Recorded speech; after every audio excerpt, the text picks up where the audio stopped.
चलिए पहला प्रश्न देखते हैं ईबीएस का। भारोत्तोलक को प्रायः ज़्यादा मांसपेशियां और बॉडी मास बनाने की आवश्यकता होती है। इस उद्देश्य के लिए उन्हें ऐसा आहार लेने की आवश्यकता है जो किससे भरपूर हो, आपसे यही पूछा जा रहा है।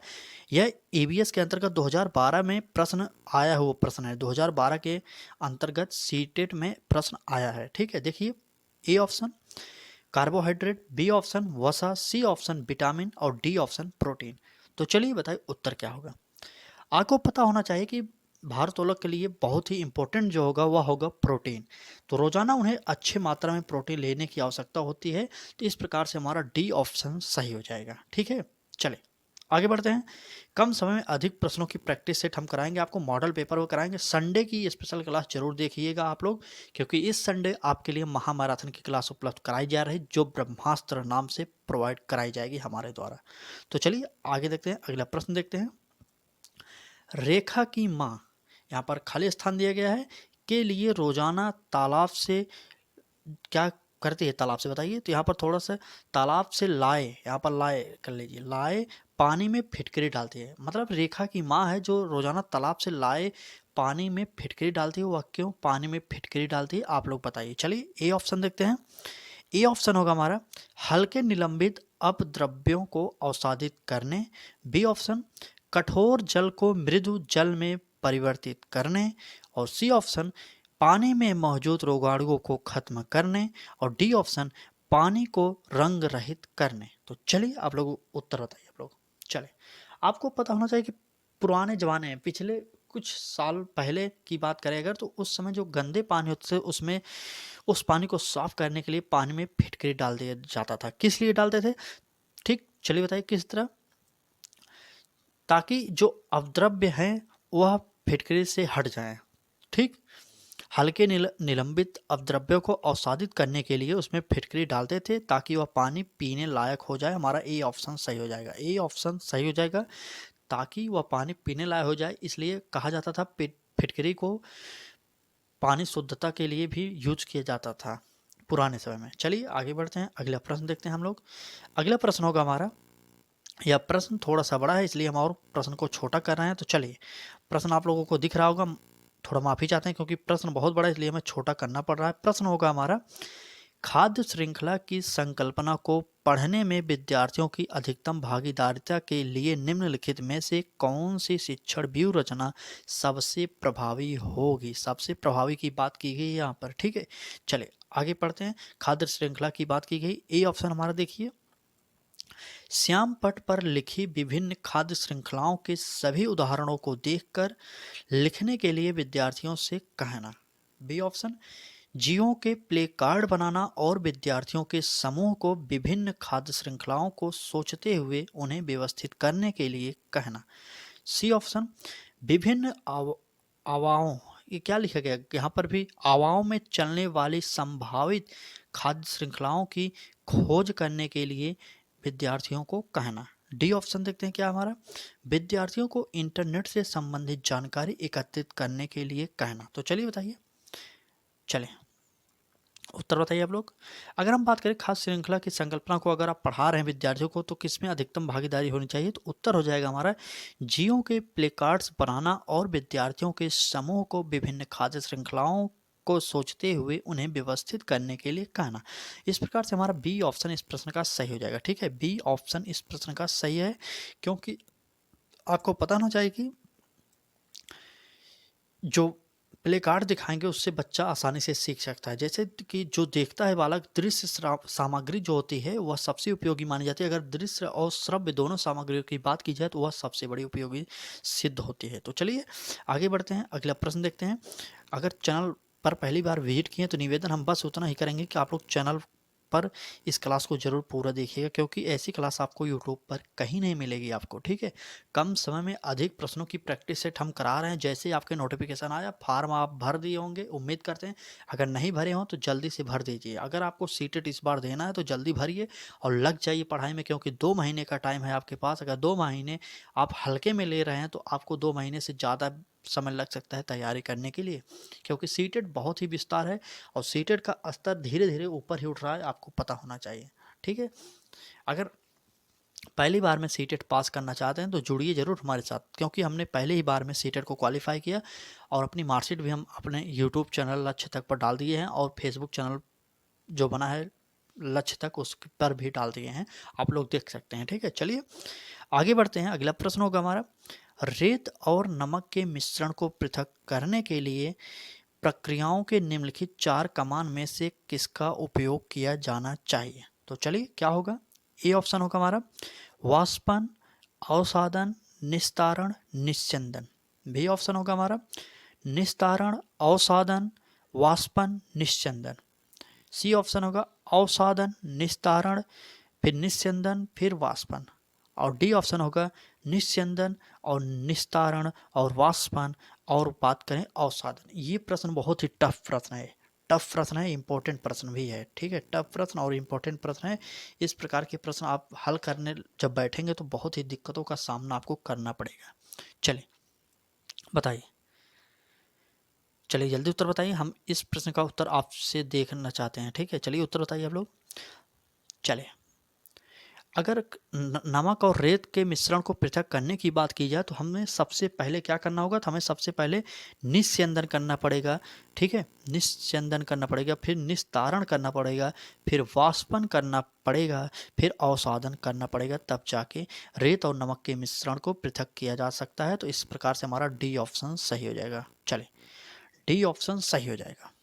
आगे बढ़ें, बताइए आगे बढ़ें, समझ में आ रहा है कि नहीं, यह भी कमेंट करते रहिए। आपको किस सब्जेक्ट पर टॉपिक वाइज क्लासेस चाहिए वह भी आप बता सकते हैं। आने वाले समय में हम हिंदी की टॉपिक वाइज प्रैक्टिस सेट करने वाले हैं, तो आप जुड़े रहिए हमारे साथ, क्योंकि अभी से आप जुड़ेंगे तभी आप अच्छे से तैयारी कर पाएंगे, नहीं तो बाद में इधर उधर भटकने से कोई मतलब नहीं होने वाला। तो उम्मीद करते हैं आप अभी से ही पढ़ाई कर रहे होंगे। चलिए आगे बढ़ते हैं, अगला प्रश्न देखते हैं। एक विज्ञान शिक्षिका श्वसन प्रकरण पढ़ाने के बाद परीक्षा का आयोजन करती है और यह देखती है कि अधिकांश विद्यार्थी श्वसन और सांस लेने के बीच अंतर को नहीं समझते। यह किसके कारण हो सकता है? ठीक है, अगर आप नहीं समझ पाए प्रश्न एक बार फिर पढ़ लीजिए।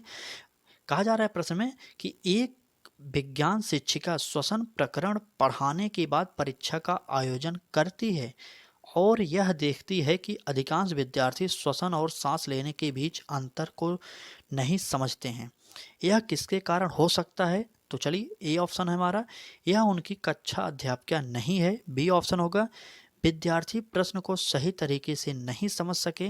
सी ऑप्शन शिक्षिका की कक्षा में प्रायः बहुत अनुशासनहीनता रहती है। और डी ऑप्शन होगा हमारा, वह कक्षा में प्रभावित तरीके से संबंधित संकल्पना को व्यवस्थित नहीं कर सके। तो चलिए आप उत्तर बताइए, चलिए जल्दी से उत्तर बताइए। एक बात हमेशा याद रखना, अगर बालक को समझ में नहीं आ रहा है तो बालक की गलती नहीं, वह पढ़ाने वाले की गलती सीटेट हमेशा मानता है। उस प्रकरण को ध्यान में रखकर आप इस प्रश्न का उत्तर दीजिएगा। ठीक है, चलिए चलिए उत्तर बताइए। तो यहाँ पर ये सकी हो जाएगा। ठीक है, चलिए, तो इस प्रश्न का जो उत्तर होगा वह हमारा डी ऑप्शन सही हो जाएगा। यहाँ पर कहा गया है वह कक्षा में प्रभावित तरीके से संबंधित संकल्पना को व्यवस्थित नहीं कर सकें, मतलब जो उसे पढ़ाना था वह अच्छे तरीके से नहीं पढ़ा पाई, इसलिए बच्चे नहीं समझ पाए। ठीक है, तो हमें हमेशा बालक को अच्छा ही मानना पड़ेगा। सीटेट के अकॉर्डिंग अगर आप चल रहे हैं तो सीटेट के अकॉर्डिंग कहा जाता है कि अगर आप पढ़ा रहे हैं बच्चे को, बच्चा समझ नहीं रहा तो यह आपकी गलती है, ना कि बच्चे की। ठीक है, सीटेट हमेशा ऐसा ही मानता है, तो आपको इस बात का ध्यान रखना पड़ेगा। अगर आप अब जब सीटेट के प्रश्नों को हल कर रहे हैं तो आप अपने आप को मास्टर समझिए। ठीक है, जब आप अपने आप को टीचर समझेंगे तो आप आसानी से प्रश्नों को हल कर सकते हैं। लेकिन ये इतना ध्यान रहे कि शिक्षक की गलती होगी लेकिन छात्र की कहीं पर भी गलती नहीं होगी। अगर आप छात्र की गलती निकाल देते हैं प्रश्नों में, तब सीटेट उस आंसर को गलत कर देता है। हर बार यही देखा गया है, 2011 से आज तक जितने भी पेपर सीटेट में हुए हैं, बच्चों की गलती आपको नहीं निकालना है। अगर नेगेटिव पूछा गया है तब उस ऑप्शन को टिक करना है, अगर पॉजिटिव पूछा जाएगा तो आपको बच्चों की गलती नहीं निकालना है। बस यही एक ट्रिक है जो आपको सीटेट में पहली बार में पास करा सकती है, बाकी आप पढ़ाई करते रहिए। चलिए आगे बढ़ते हैं, अगला प्रश्न देखते हैं। अगला प्रश्न होगा हमारा, निम्नलिखित में से भोजन बनाने का कौन सा तरीका अच्छा है? आपसे कहा जा रहा है भोजन बनाने का कौन सा तरीका अच्छा है।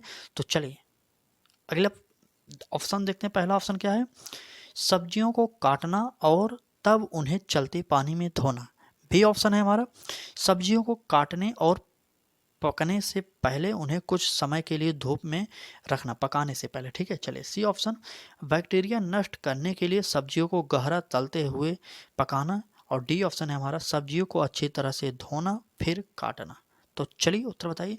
आप लोग अगर खाना बनाए होंगे जैसे, तो आपको पता होगा, लेकिन जो नहीं बनाए होंगे उनको नहीं पता होगा। तो सबसे पहले हमारा इस प्रश्न के अकॉर्डिंग हमारा उत्तर जो होगा वह होगा डी ऑप्शन सही हो जाएगा, क्योंकि हमें यहाँ पर बात की गई सब्जियों को पहले अच्छी तरह से धोना फिर काटना। क्योंकि आपको पता होगा कि आज के समय में जो सब्जियां होती हैं हमारे खेतों में, बिना दवा का छिड़काव किए सब्जियां नहीं होती।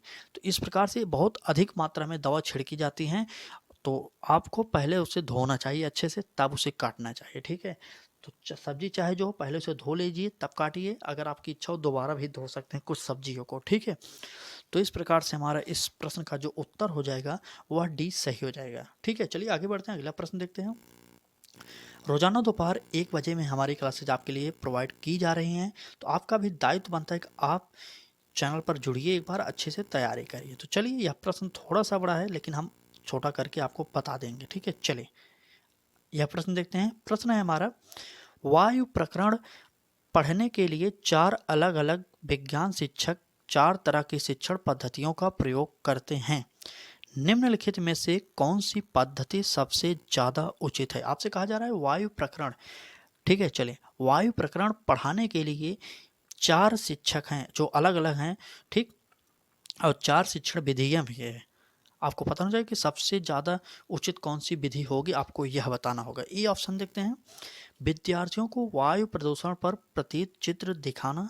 बी ऑप्शन होगा हमारा, विद्यार्थियों से कहना कि वह दीपावली से पहले और बाद में वायु के नमूने इकट्ठे करें और उनकी गुणवत्ता का अध्ययन करते हुए निष्कर्ष को सारणीकृत करें। और सी ऑप्शन होगा हमारा, विद्यार्थियों को पाठ्य पुस्तक में से प्रकरण का सस्वर पठन करने के लिए कहना और संकल्पना का अर्थ स्पष्ट करना। डी ऑप्शन होगा हमारा, प्रकरण पूरा करने के बाद अभ्यास में दिए गए सभी प्रश्नों के उत्तर लिखवाना, ठीक है। प्रश्न थोड़ा सा बड़ा था, ऑप्शन तो बहुत ही बड़ा है, लेकिन आपको धीरे धीरे आसानी से समझते हुए चलना है। अगर आप आसानी से पढ़ेंगे नहीं तो आप उत्तर नहीं दे सकते। सीटेट हमेशा ऑप्शन में ही आपको फंसा देगा, क्योंकि समय तो आपके पास सीमित है। अगर आपको पढ़ना नहीं आता, समझ में नहीं आ रहा है, तो आपको अभी प्रैक्टिस सेट के माध्यम से अपने आप को एडजस्ट करना पड़ेगा। क्योंकि अभी आपके पास समय है, आप अधिक से अधिक प्रैक्टिस सेट हल करिए, कम समय में अधिक प्रश्नों को हल करिए, ताकि आपके पेपर में जब समय बचाना हो तो आपको आसानी से एडजस्ट कर सकें, ठीक है। चलें, इस प्रश्न का जो उत्तर होगा वह होगा बी ऑप्शन सही हो जाएगा। कहा जा रहा है विद्यार्थियों से कहना कि वह दीपावली से पहले और बाद में वायु के नमूने इकट्ठे करें और उनकी गुणवत्ता का अध्ययन करते हुए निष्कर्षों को सारणीकृत करें। इसका मतलब साफ हुआ कि जब दीपावली से पहले वह इकट्ठा करेंगे और दीपावली के बाद इकट्ठा करेंगे, तो बीच में अंतर जो आया हुआ है था प्रदूषण का। तो बालक प्रदूषण के बारे में आसानी से सीख सकते हैं। इस प्रकार से हमारा बी ऑप्शन सही हो जाएगा। चलें आगे बढ़ें। चलें, निवेदन करेंगे पूरी क्लास को जरूर देखिए। अभी आधे क्वेश्चन जो हुए हैं, उसके बाद और कुछ क्वेश्चन हैं, देखकर ही आप लोग जाइएगा और अपने मित्रों तक शेयर जरूर करिए, ठीक है। रोजाना दोपहर 1 बजे में आपके लिए फ्री क्लासेज, कितना मेहनत किया जा रहा है, तो आपका भी दायित्व बनता है, सपोर्ट जरूर करिएगा, ठीक है। आपके एक लाइक और एक शेयर और एक सब्सक्राइब से आपका कुछ नहीं जाएगा, लेकिन हमारा थोड़ा मोटिवेशन जो होगा और बढ़ सकता है, ठीक है। आपके लिए और अच्छा अच्छा मैटर हम प्रोवाइड कर सकते हैं। तो उम्मीद करेंगे एक लाइक और एक शेयर और एक सब्सक्राइब सब लोग करते हुए चलेंगे। जितने भी लोग इस क्लास को देखेंगे तो हम आपके लिए कुछ और बेहतर करेंगे, ठीक है। चलें आगे बढ़ते हैं, अगला प्रश्न देखते हैं। प्रश्न होगा हमारा, एक शिक्षिका तनावग्रस्त बच्चों की पहचान कर सकती है जब बच्चा निम्नलिखित व्यवहार प्रदर्शित करता है। कौन सा होगा? ए ऑप्शन पढ़ाई में पूर्ण एकाग्रता, बी ऑप्शन बहुत बात करना, सी ऑप्शन अति सक्रियता और डी ऑप्शन आक्रामक व्यवहार। तो चलिए आपसे प्रश्न क्या कहा गया, एक बार फिर प्रश्न को पढ़िए। प्रश्न 2 बार पढ़ने का मतलब यही है, हम समझ रहे हैं कि आपको शायद समझने में दिक्कत हो रही हो, इसलिए हम प्रश्न को 2-3 बार पढ़ दे रहे हैं, ठीक है। तो चलिए, एक शिक्षक तनावग्रस्त बच्चों की पहचान कर सकते हैं, शिक्षिका जो थी, ठीक है, जब बच्चा निम्नलिखित व्यवहार प्रदर्शित करता है। किस प्रकार से वह समझ सकती है कि यह बच्चा जो है तनावग्रस्त है। तो चलिए देखते हैं ऑप्शन में आप लोग क्या उत्तर देते हैं। जब वह उसका व्यवहार आक्रामक होगा तब शिक्षिका यह समझ जाएगी कि वह बच्चा जो है तनावग्रस्त है। इस प्रकार से हमारा डी ऑप्शन सही हो जाएगा। ठीक है, डी ऑप्शन सही हो जाएगा। जितने भी लोग फार्म नहीं भरे अभी तक, उनसे हाथ जोड़ के निवेदन करेंगे, आप लोग को फार्म भरना है। दिसंबर में आपको इस बार पेपर देना है, तो जल्दी से फार्म अप्लाई कर दीजिए। आखिर आपको भरना तो पड़ेगा। जब तक कुछ लोग ऐसे होते हैं, जब तक फार्म भरेंगे नहीं तब तक वो पढ़ाई करेंगे नहीं। सोचेंगे फार्म अभी तो भरे नहीं तो पढ़ाई क्यों करें, लेकिन यह आपकी बहुत बड़ी गलती है। सीटेट में हर बार लगभग 27 से 28 लाख लोग फार्म भरते हैं। पूरे भारत में 28 लाख लोग फार्म भरते हैं, जिसमें से लगभग 5 लाख जो बच्चे बच्चियां होती हैं वो पास होते हैं। बाकी सोचिए 22 से 23 लाख लोग हर बार फेल होते हैं।